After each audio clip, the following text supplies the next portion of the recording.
peeps! Magandang umaga! Ito pa rin ang inyong tita and from Reels. Susubukan naman ng tita nyong mag-vlog. This is my first vlog na, eto nga, chumichika-chika ang inyong tita sa inyo. And, samahan nyo ako ngayon. Lunes, first day of class din ulit. Back to school ang mga bagets. Kaya, isi-share ko sa inyo ang aking Monday routine. Tara! So, ito nga pala ang buhay probinsya ng tita nyo. Nandito ako sa Laurel, Batangas. At dahil nga nasa school ang mga bagets, merong kabilin-bilinan sa akin ng aming bunso. Huwag ko daw pababayaan ng mga pets niya. Huwag ko daw kalilimutang pakainin. Yan, meron siyang alagang isda.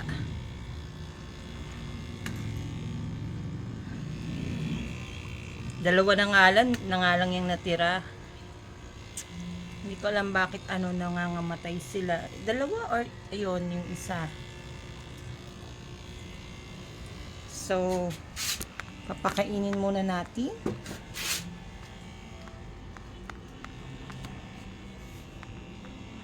Ang kanyang mga isda.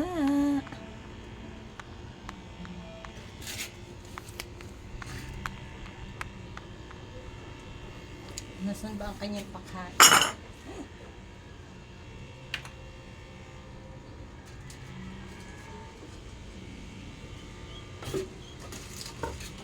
Konti lang.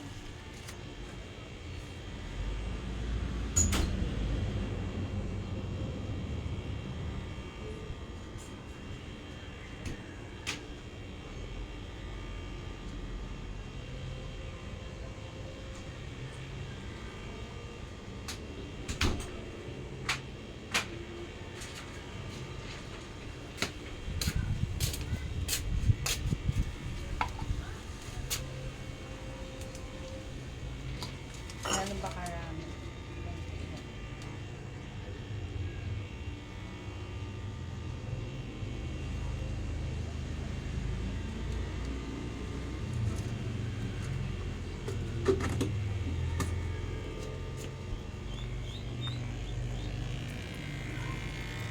Alam nyo peeps, wala naman akong background sa pag-aalaga ng isda. Talagang si bunso lang ang hindi namin mahindian.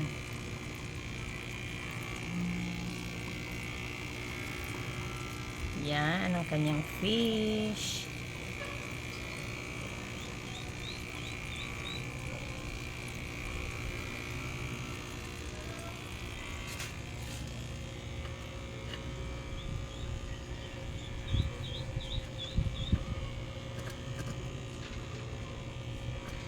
Good morning! Hindi ko na alam ang pangalan niya.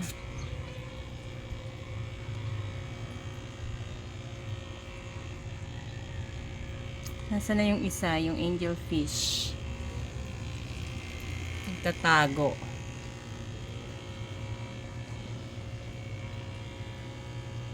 Yan. So, hayaan na muna natin dyan ang kanyang mga isda.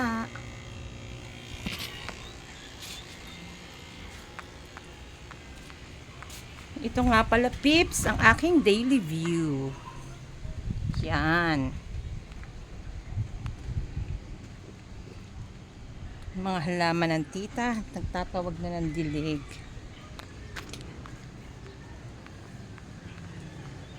At yan, marami kaming malunggay.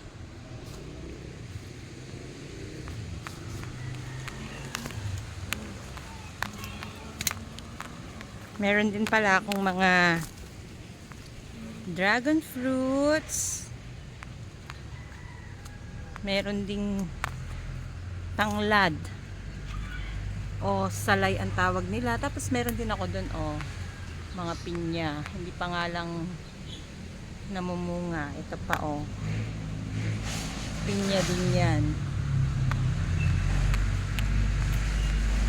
Tapos hindi masyadong kita.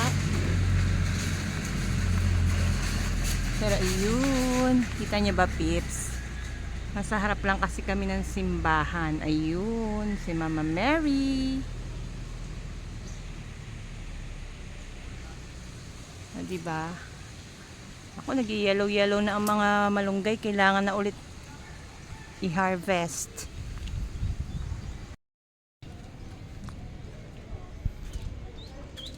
Ngayon naman, papakainin natin ang kanyang pet na si Fluffy. Actually, madami yung kasamahang mga sisiw, kaso lang namatay na sila.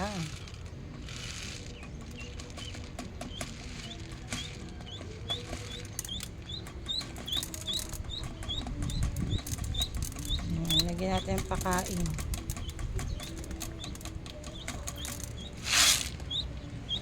Ayun si Fluffy. O, ayaw yata ni Fluffy sa camera. Pabayaan na natin siya dyan. Ito pa mga iba kong halaman, peeps.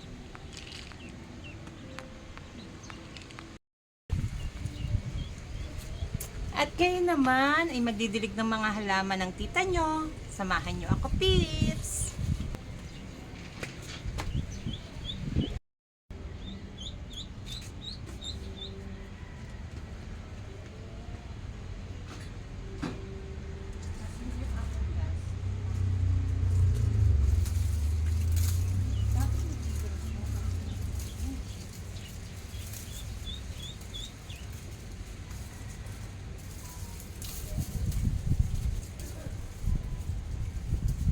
Kawawa naman siya. Oh, nasisira.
Peeps, i-share ko sa inyo ang aking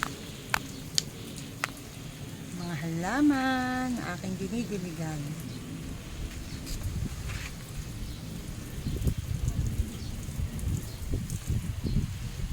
Most of these plants, mas matatanda pa sa mga anak ko. At ang aming panganay ay 16 years old.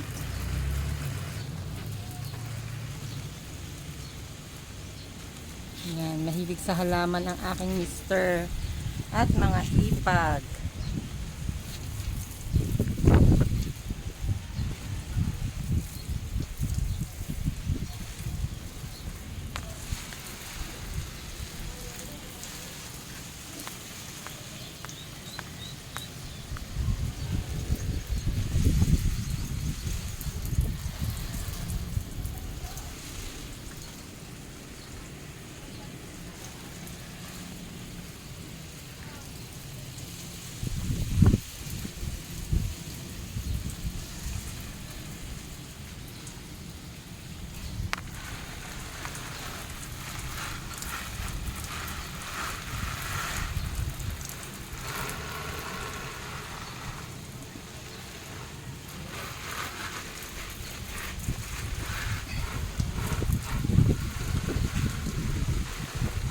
Alam niyo, Ips, malaking bagay rin yung meron kayong halaman na inaalagaan.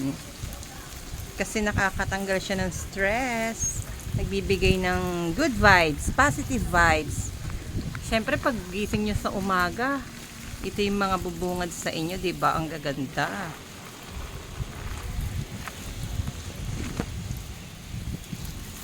Ayan. Ito ang ganda rin, diba?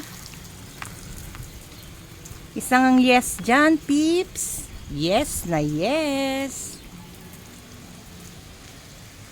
Kaway-kaway sa mga plantita dyan.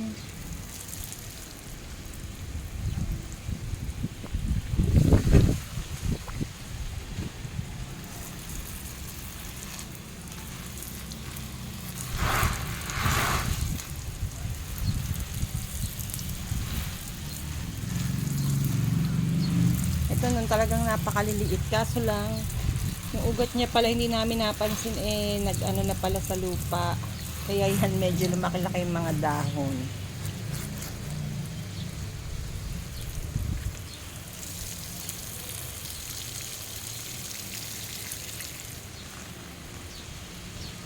Ito ang aking daisy.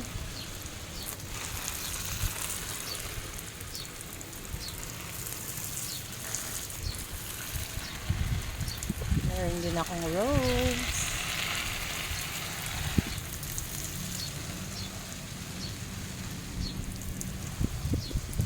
Ngayon daisy. Meron bulaklak yung isang daisy ko.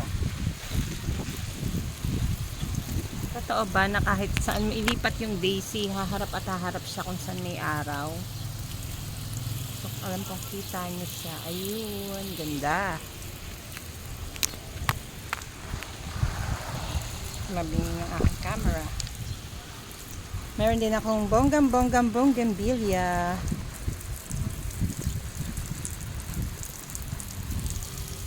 Dito nga kinabahan ako, kala ko say ba't ganun? Papatay na ba siya kasi napakarami niyang bulaklak pero yung dahon niya kakaunti. Ganun daw pala talaga yan, sabi ng mga hipag ko.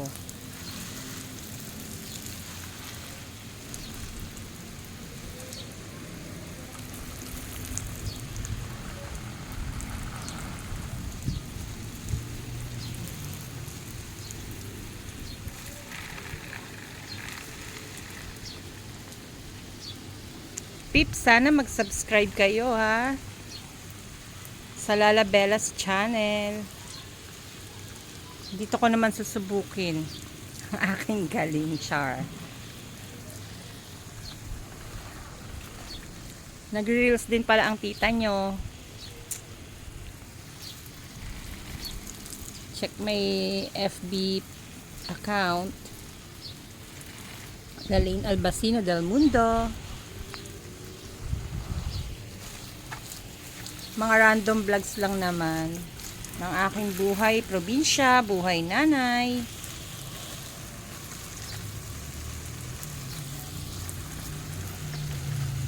Ito galing pa to sa mother-in-law ko na nasa heaven na ngayon. Gumanda din siya. Kaya lang yung mga orchids ng hipag ko, yung isa na lang natira. Siguro dahil sobrang init dito. Ito nga rin, no, yung aking, anong ang name netong halaman na? Kalimutan ko. Natuyo din siya. Pero good thing, ayan, may mga sumibol naman ng mga bagong dahon.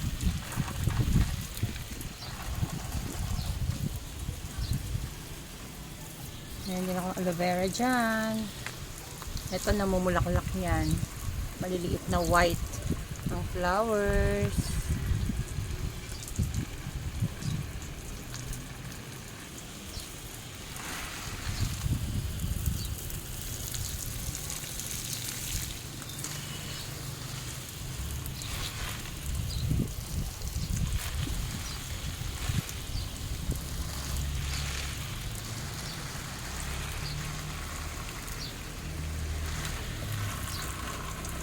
Vietnam roses. Aloe vera pa rin.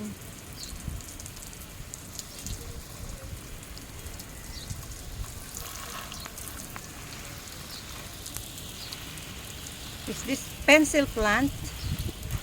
Sorry pips, hindi naman expert ang tita nyo. Hindi ko ma-memorize yung mga names ng mga plants.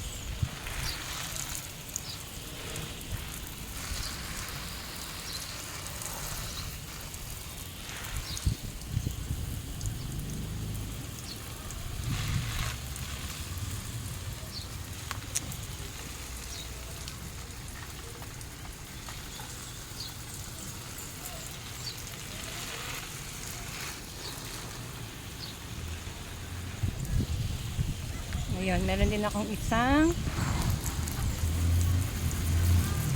bonggambilya pa. At nakakatuwa yung kwento na yan ng tito nyo. Sabi niya, white daw talaga yung color nitong bonggambilya na ito. Tapos, nagulat na lang siya, bakit nagkaroon ng pink?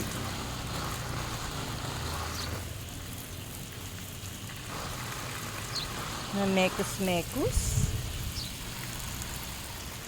Meron din pa rin ako, ang ganda ng flowers. Meron din akong kalamansi.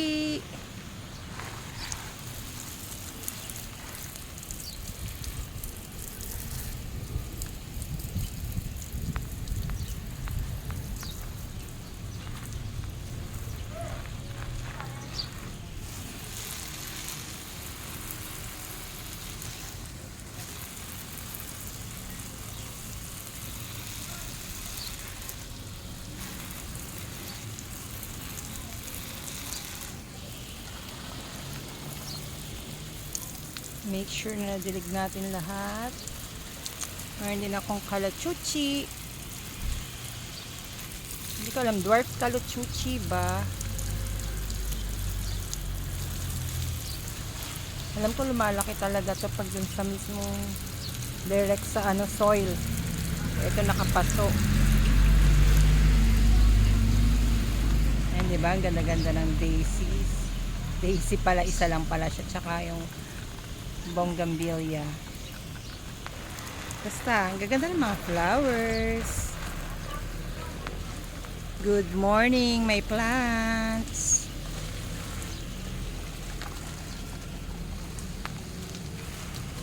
Ito rin, nag-ano siya, oh. Champagne palm. Nag-ano din yung mga ano niya, dahon. Siyempre, andito rin ang aking kangkong. Nabuhay ang kangkong ng tita nyo.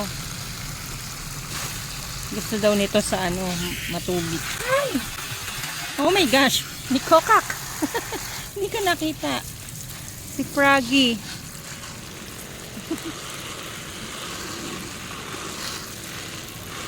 Yan, ang aking kangkong na ginamit ko sa pagsisigang.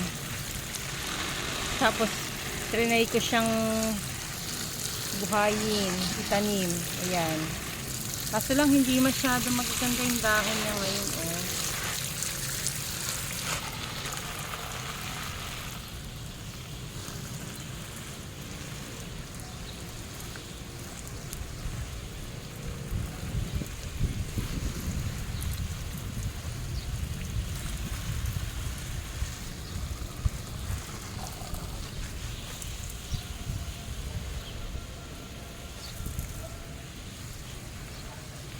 Yan. From this view, ayan ang aking mga plants. Yan ang aming rest house. Hindi ko pa naalis yung mga parol.